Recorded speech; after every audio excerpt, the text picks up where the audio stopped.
వేదవ్యాసుడు రచించిన ఈ నవగ్రహ స్తోత్రం పఠించడం వలన గ్రహదోషాల నుండి మనల్ని రక్షించడమే కాక నవగ్రహాధిపతులు మనపై అనుగ్రహం చూపేందుకు ఎంతో ఉపయోగపడుతుంది.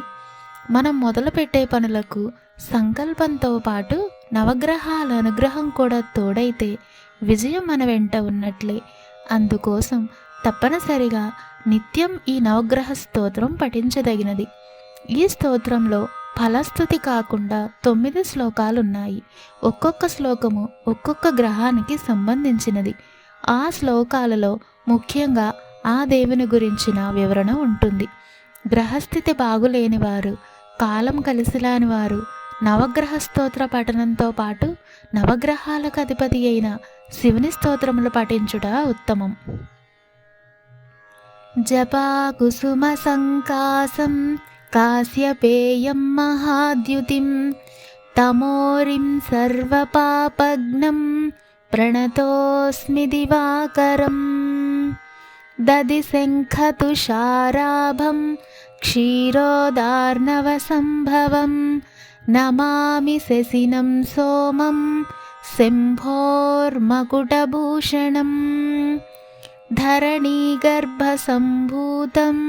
విద్యుత్కాంతిసమప్రభం కుమారం శక్తిహస్తం చ మంగళం ప్రణమామ్యహం ప్రియంగుకలికాశ్యామం రూపేణ ప్రతిమం బుధం సౌమ్యం సౌమ్యగుణోపేతం తం బుధం ప్రణమామ్యహం దేవానాం చ ఋషీణాం చ గురుం కాంచన సన్నిభం బుద్ధిభూతం త్రిలోకేశం తం నమామి బృహస్పతిం హిమకుందమృణాళాభం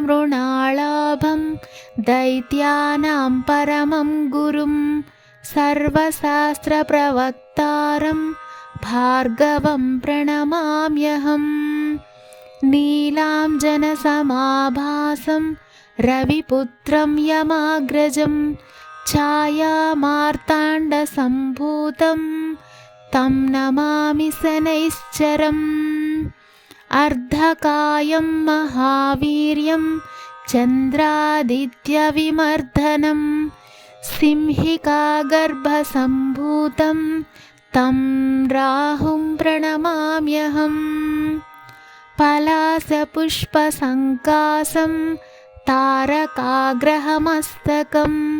రౌద్రం రౌద్రాత్మకం ఘోరం తం కేతుం ప్రణమామ్యహం ఇతి వ్యాసముఖోద్గీతం య పఠేత్ సుసమాహితః దివా వా యది వా రాత్రౌ విఘ్నశాంతిర్భవిష్యతి నరనారీ నృపాణాం చ భవేదుస్వప్ననాశనం ఐశ్వర్యమతులం తేషాం ఆరోగ్యం పుష్టివర్ధనం గ్రహనక్షత్రజాః పీడాః తస్కరాగ్నిసముద్భవాః తః సర్వా ప్రశమం యాంతి వ్యాసో బ్రూతే న సంశయః.